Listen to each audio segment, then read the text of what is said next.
of Amor.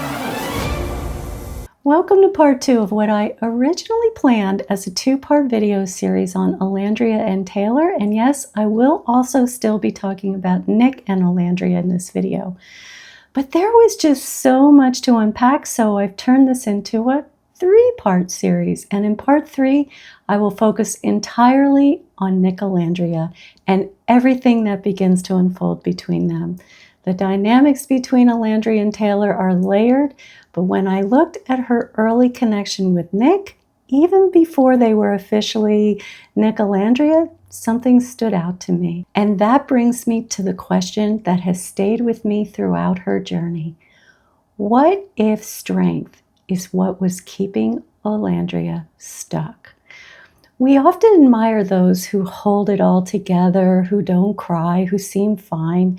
But what if that kind of strength is actually a barrier, one that keeps us from receiving the very connection that we long for? In this video, I'll continue exploring Olandria and Taylor, and I will also talk about the early moments with Nick that start to shift something in her. Hi, I'm Dr. Pam, therapist and relationship counselor, and I care so deeply about helping you grow and build more meaningful, connected relationships, as well as your own personal growth. And if you want more of that, I'd love for you to subscribe so we can keep growing together. And if you're here regularly, please know it means so much to me. I have deeply valued the growth that you have experienced from these videos. I read your comments, even though I'm not always able to respond, but you are the reason why I make these videos. So let's just dive right in. She's a cool person, and it's something that I do, want to keep exploring. It's definitely making my head feel confused, because I kind of feel like it's the way me and Olandria started. We had hella shit in common and we connected so deeply. Taylor says he feels deeply connected with Olandria, but I find myself wondering what that really means to him. So let's talk about connection. We all crave it. As human beings, we are wired for it. But sometimes what we interpret as connection, especially in the beginning of a relationship, isn't always what it seems. Think of connection in degrees. When I work with couples who have been together for a while, they come in to see me when they are barely holding on, yet something keeps them tethered. I call that a thin thread of connection. On the other hand, when you first meet someone and you feel excited and you discovered shared interests and enjoy being around them, that feels like connection. And it is, but only to a certain degree. It's more about chemistry and early compatibility than deep emotional intimacy and connection. True depth of connection builds over time. It comes from moving through real life challenges together, being vulnerable and working through misunderstandings and still choosing each other. That is when a connection becomes something deeper, not just felt, but strengthened. So let's shift over to Casa, Amor, and we're going to look in at the moment when Olandria was not chosen by Zach.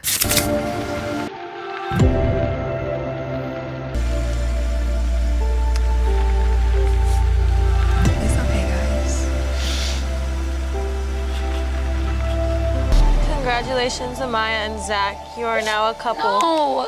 No, stop. It's okay.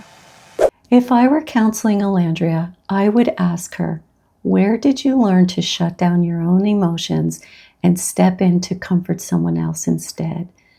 That kind of pattern doesn't usually come out of nowhere. It's often learned early in life, and that doesn't necessarily mean anyone did anything wrong or hurtful. It just means that somewhere along the way, she may have learned that setting her own feelings aside and tending to others was what she needed to do. In part 1 of my video, I mentioned that Olandria seems to struggle to fully trust her emotions. And that can happen when you've spent your years growing up quieting your own feelings in order to care for someone else. Olandria, I promise you it's fine. Join your man. I'm not mad at you. I love you.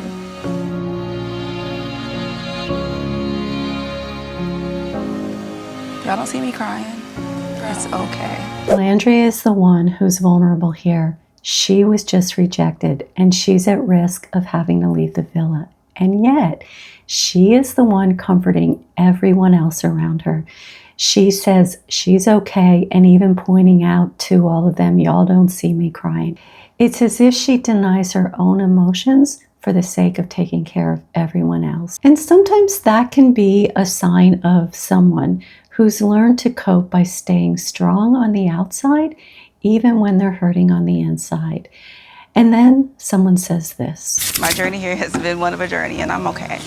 I promise you. Andrea.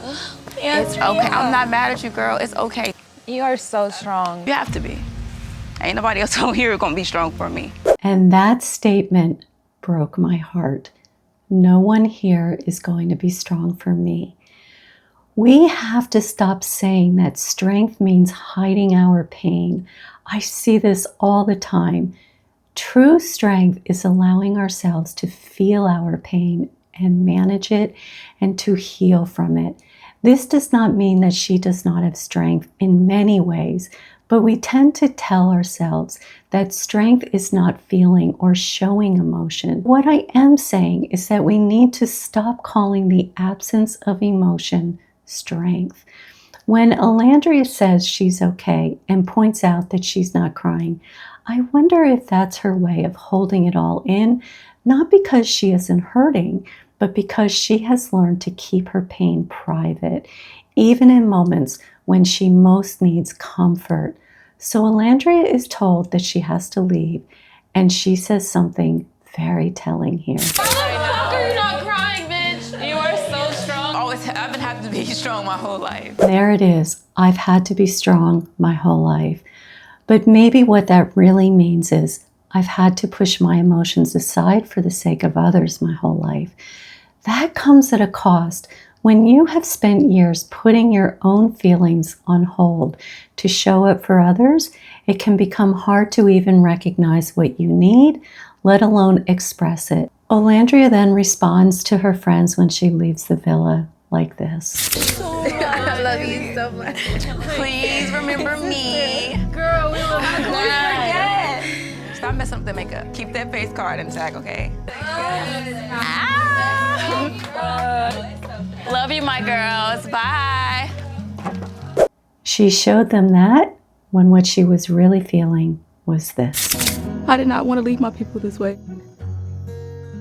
I've been single for 5 years, and I truly feel like this time I actually was getting it right.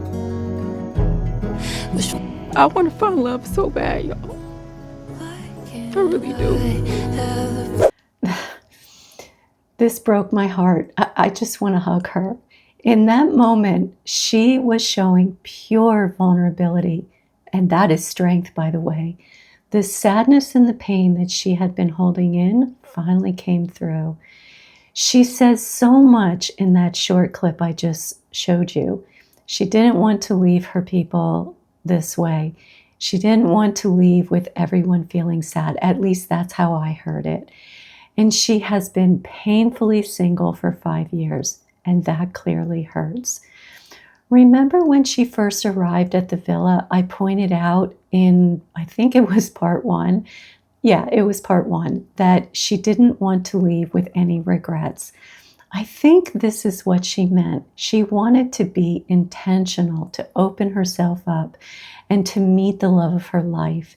She even told Taylor that she wanted to ride off with him as her cowboy, and she wanted that to be her reality so badly. She wanted to love and be loved, and not finding that, not being chosen, hurt her deeply. And this is what I meant earlier. Even in her pain, she turns outward, caring for others instead of letting herself be cared for and comforted.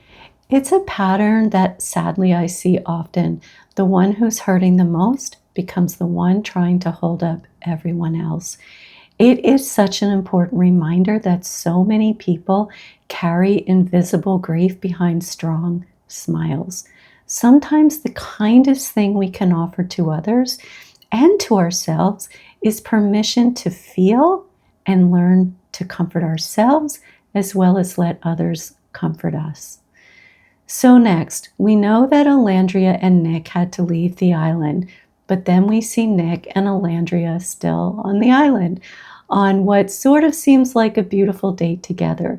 They talk about Taylor and Sierra being coupled up with someone else, and this is Olandria's reaction. I truly like Taylor. I've been Team Taylor since day one. If he's willing to throw all that shit away over physical attraction, that man was never mine. If you're able to come in and take my man from me, Taylor was never mine to begin with, and I'm okay with leaving this villa with a smile on my face and knowing that. This is a good example of when the heart and the mind are in two different places. Intellectually, Olandria believes what she is saying, but we know that her heart hasn't quite caught up yet, and that creates a real challenge in relationships. Because if Olandria lets go of Taylor, she's not just letting go of him, she's also letting go of those hopes and dreams she had for their future together. Dreams she wanted more than anything. She's tired of being single for 5 years, and she has made a real emotional investment in Taylor. Have you ever had someone say to you, just leave, you deserve better? It's rarely that simple or easy. And as we continue watching, we'll see Olandria trying to emotionally separate herself from Taylor and just how complicated that process really is. You more of a color, or you more of a edge of the bed type sleeper? I'm down for a little cuddle sesh. Nothing wrong with it.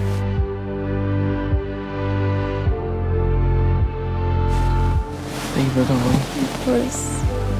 I'm showing you this clip because we see here that Taylor is very different with Clark than he was with Olandria. He seems more relaxed, more engaged, and maybe that's because Clark brings out something in him that Olandria didn't, and that is not a criticism of Olandria at all. The truth is, we all bring out different parts of each other in relationships. It's not about who's better, it's about who's a better fit for us. We all need to find someone who sees us, gets us, and brings out the best in us. If we were all meant to be the right match for each other, love wouldn't be so meaningful. It's the uniqueness of the connection that makes it matter. So next, Olandria and Nick are given the option to couple up or leave the villa. And as they talk, Nick expresses interest in Olandria, but she doesn't seem to fully notice it until he says this. But I just want to say, I've been wanting to get to know you. I feel like we haven't had the opportunity to get these conversations. Agreed. And I think this text is the perfect opportunity to do that.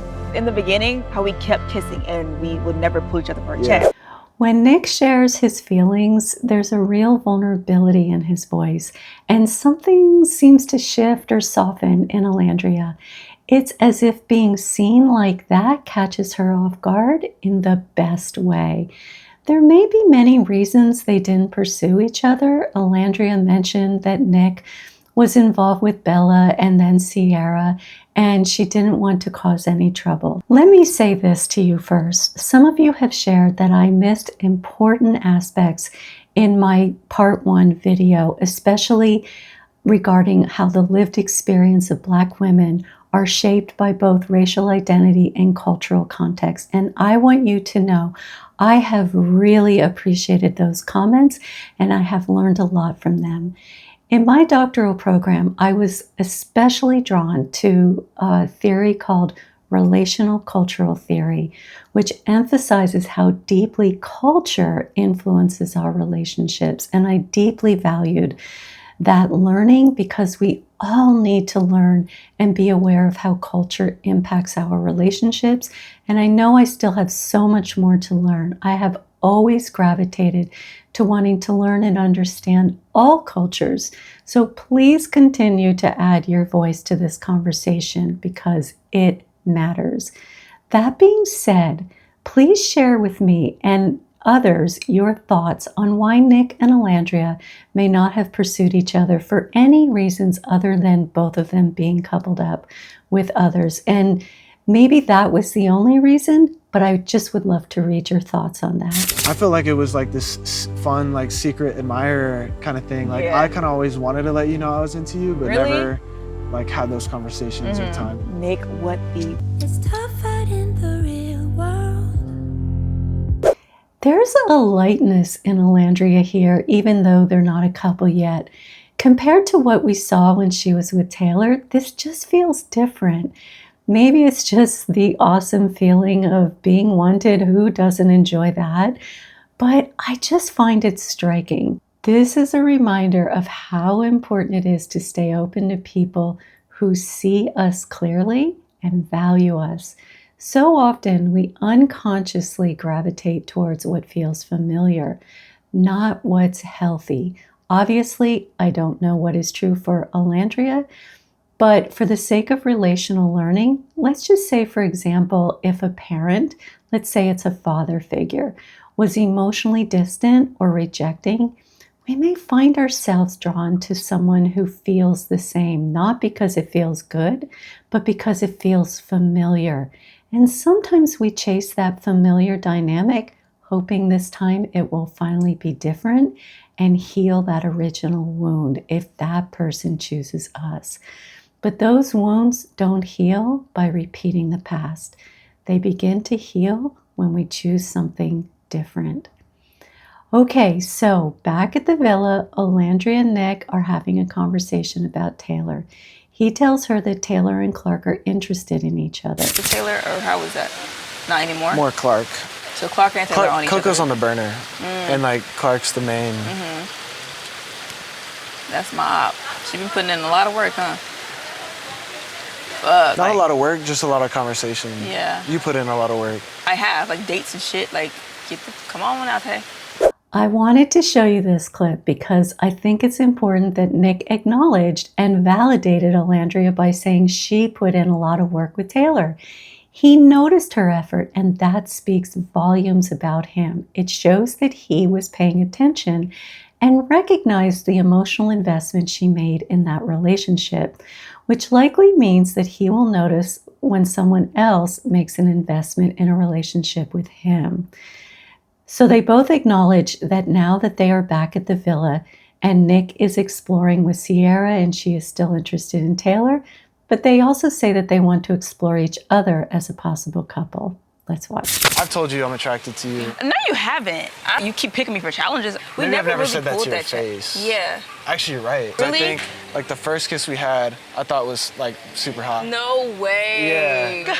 As a couple, like I want to show you the side to me that you don't see. Yeah. You know, like you call me Nicky Poo, but I want also you to know Nick. Right. And I just want to show you like my mature side. Ooh. I'll be honest, when Nick first entered the villa, I questioned if he was simply drawn to the next person who caught his attention. But I'm also very mindful to not draw conclusions about people, because as a therapist, I've learned to not put people in a box. There's always something more to learn about someone, even people that I have known for years. And in this moment, I see an interesting side of Nick, someone who seems to be genuinely respectful of Olandria. It's not that he's been disrespectful to others, but here he appears more emotionally invested. He wants Olandria to see who he is on a deeper level, other than Nicky Poo. And I see in him that he is open to truly seeing her as well. When I walked in, like you were one of the most beautiful women I've ever seen. Nick. And I told Taylor that Yeah. the first few days. Really? I was like, yeah, I think you're super attractive and beautiful. You just make me blush. I love that Nick is so open in sharing with Olandria how he sees her as beautiful. And for whatever reason, she seems surprised by it. She is touched that he sees her as beautiful. And again, we all need compliments. But as I said in my previous video, Olandria does seem to respond very positively when she is told that she is beautiful. You can see that she is happy. So next, Olandria tells Taylor that she likes him. And in response, Taylor says that he plans to explore both her and Clark. And this is her response. Put up a fight, stuck by your side, and you know it. I'm so glad that you're literally taking in all this experience. She's a beautiful girl, and honestly, the ball is in your court at this point, you know?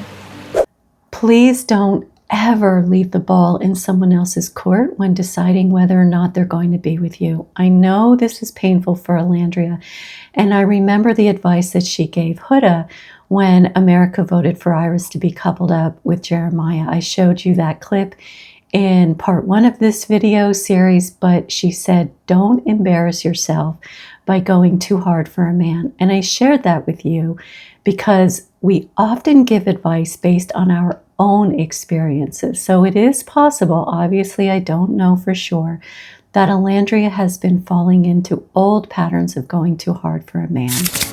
And I really value you and our connection. And even though you have someone else right now, I still want to continue to nurture it. So if you're really gone, Because, yeah, like it is right now, but I don't know.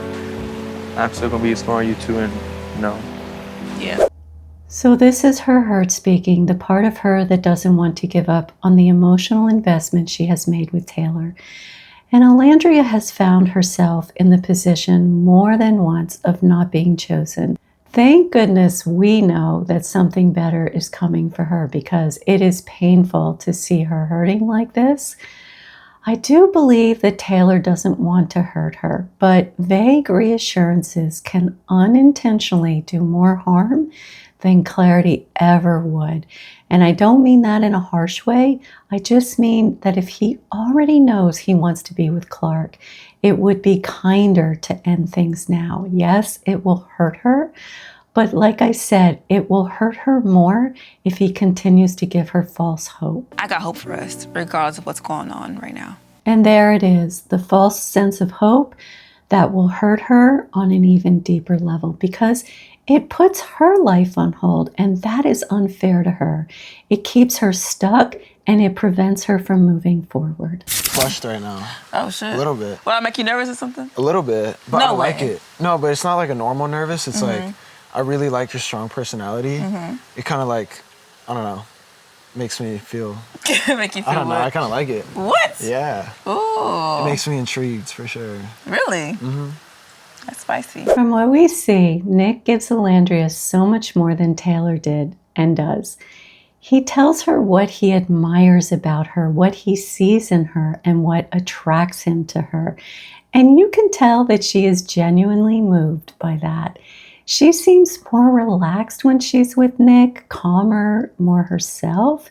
And even though Nick admits that he feels intimidated by her, and I didn't show you that part, but he's still authentic with her. He acknowledges his nerves, but continues to express what attracts him to her. Still, I sense that Olandria struggles to fully take it in, and that's because she's still holding on to her feelings for Taylor, which is understandable.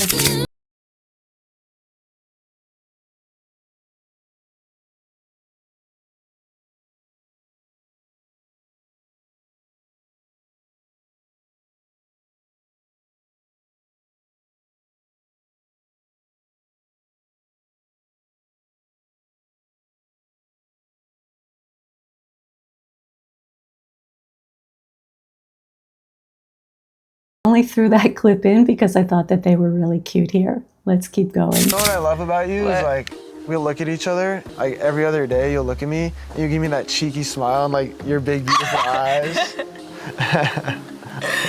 Oh my goodness. I'm trying to see if there's anything outside of the challenges. They bring out a playfulness in each other, something I didn't see when Nick was with Sierra or when Olandria was with Taylor. It feels to me like Nick isn't just attracted to Olandria, he's also showing up with a kind of strength she's longed for. As I shared with you, she said that she never had someone be strong for her. And in his own way, I think that Nick is offering that to her. Even though he admits he's intimidated by her, he's still willing to challenge her by pursuing her and seeing what they may have with each other. And that feels like strength. With Taylor, it was Olandria who was trying to move things forward. But now it's Nick who's taking the lead, not in a pushy or aggressive way, but with playfulness. And I think she appreciates that, whether she fully realizes it yet or not. The right connection isn't just about attraction, it's about how someone shows up for you and whether they invite you to be more of yourself. When we're in a relationship, it's not just how we feel about the other person, but also how do we feel about ourselves when we are with them. Of course, that feeling can shift from day to day, especially in long-term relationships, but overall, if you take a step back and you look at the bigger picture, how do you tend to feel in your partner's presence? Do you feel seen, content, valued, or whatever might be important to you? I have been pointing out that Olandria seems to feel different when she is with Taylor compared to even Jalen. Remember that? And now Nick. So after they kissed in Soul Ties, they have a very important conversation about how that experience felt to them. I think like last night for me, that kiss outside of the challenge was probably the truest test to that. Agreed. But at the same time, I felt like my mind was wandering while it was happening. And I was thinking about like Taylor, I was thinking about Literally. Sierra. Same. I think this was such an honest conversation, and I believe both of them needed to have it. They have to sort out their feelings for Taylor and Sierra before anything meaningful could happen between them. You can't have your heart in two places, not fully. And when part of you still is tied to someone else, it creates confusion, hesitation, and emotional distance. It's always best to have real closure on one relationship before opening your heart to a new one. That's what makes space for something genuine to grow. I'm really torn between y'all, to be honest. Like, I don't know which one I'm gonna go. She's a great girl, you're a great girl. I feel like we built something so much more stronger than just the villa. It's always just been you for me since the beginning. It was always you. And I feel like it will always be you. I've never tried so hard to fight for something ever. Sometimes we have to go through a painful process to get to the other side. Olandria said she's never fought so hard for someone before, but she's also said more than once that if Taylor could so easily turn his head towards Sierra and then Clark, he was never truly meant to be hers. Sadly, in this moment, she seems to be forgetting that. She's doing what she believes is in her best interest, even though it may not be. And to be fair, Taylor is still giving her false hope, which only makes it harder for her to let go. And you know, we can't forget the environment that they're in on Love Island. I don't know what it's like to be in a setting like that, with no contact with the outside world and no real break from the emotional intensity of trying to build a relationship. That has to influence the Islanders in ways that we can't fully see or imagine. And let's not forget what I said about how our past often shapes how we show up in the present. It is possible that Olandria is fighting for Taylor the way she may have once longed for a father who rejected her. Of course, I can't know that for sure, but I share this with you as something to consider in your own relationship journey. Sometimes we fight the hardest for the people who mirror old wounds, hoping this time it will turn out differently. So we know that in the coupling ceremony that Taylor chose Clark and Olandria was hurt yet again, and Olandria still did not let go as we see her choose Taylor for the game here. And then we see her here in another game, and Nick continues to pursue her. But then we have the Mailbox challenge, and this happens. The night of the challenge, we had a little chat. You told me like, oh yeah, when I went, I wanted to kiss you back, but out of respect for Clark, I didn't. First of all, you never spared my feelings throughout this whole entire thing, but now you're sparing hers. Let me say this because it's important. It is so easy to take sides when we watch situations like this play out, especially when emotions are running high. But when I work with couples, one thing I have learned is that most of the time, not always, but more often than not, both people have a legitimate side. Their actions usually make sense when you understand what's going on beneath the surface, meaning where their actions are coming from, even if those actions are causing pain. And that doesn't mean you have to accept hurtful behavior. It means you try to understand it, and from that place, work toward growth. When I see someone causing pain in their relationship to their partner, my first step is to understand what's underneath that pain. Then I help them find a way to express that pain without causing more harm.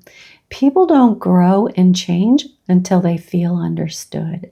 And I share all of this with you because we are so inclined to want to choose sides between Taylor and Olandria, but true relational growth for your own relationship learning is by not taking sides and choosing to understand what's going on so that you can grow from there.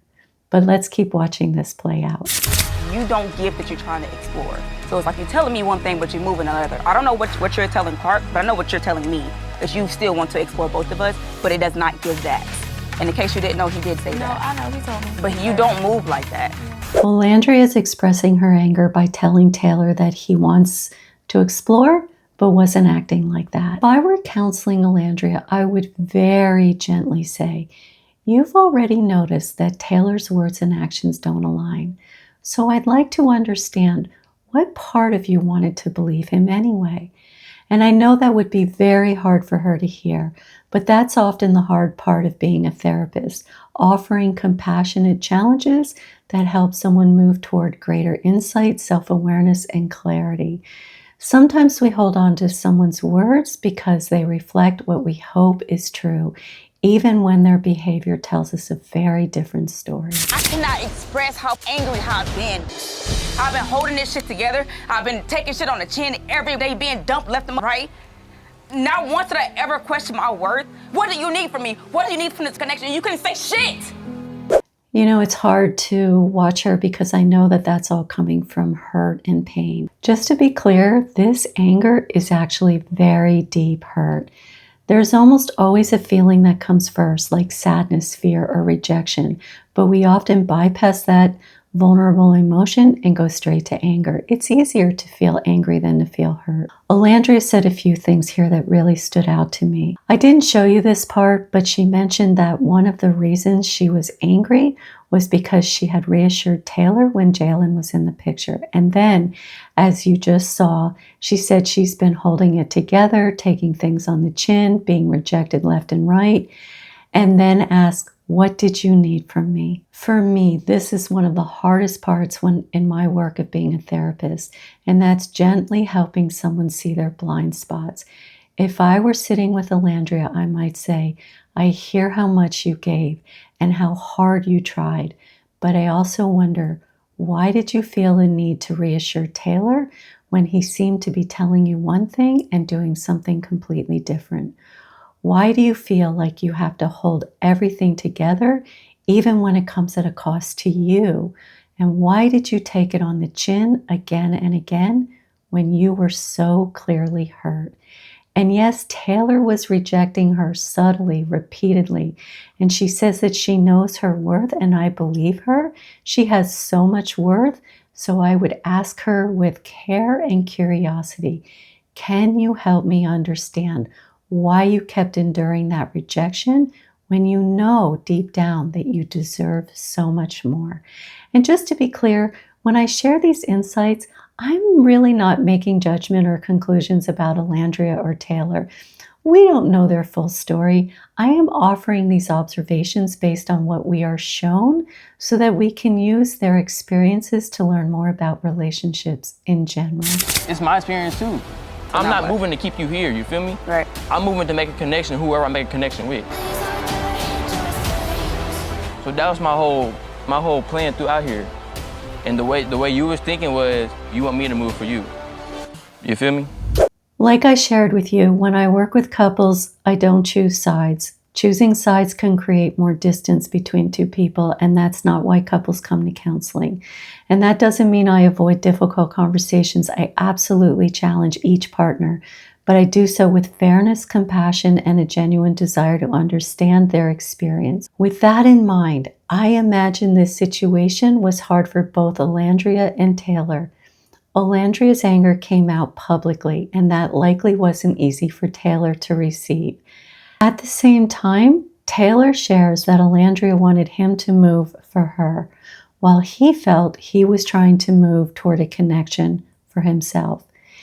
In a healthy relationship, it's important that both people feel they are moving towards something together, that their connection is mutual, intentional, and growing deeper over time. When it starts to feel one-sided or imbalanced, it becomes harder to build trust and stay emotionally connected. Often, love alone isn't enough. Relationships require an emotional investment in personal growth and relational growth, and two people who are willing and able to meet each other where they are at is what is most important. From Taylor's words, I'm not completely sure that he was moving towards connection in a way that benefited both of them equally. And if you want to understand more about Taylor and Olandria's journey, check out part 1 of this video series. And that's a wrap on today's episode. And in part 3, I'm going to unpack Nick Olandria. There is so much to talk about with everything that happens between them, so stay tuned. And so many of you have shared that these videos have helped you better understand yourself and relationships and have given you practical tools to navigate the hard moments. And that truly means so much to me. It's exactly why I keep creating these videos. If this video has helped you in some way, brought you any clarity, encouragement, or insight, subscribing is the best way to stay connected so we can keep learning and growing together. And if today's video spoke to you, feel free to give it a thumbs up and share it with someone who might need it too. See you next time.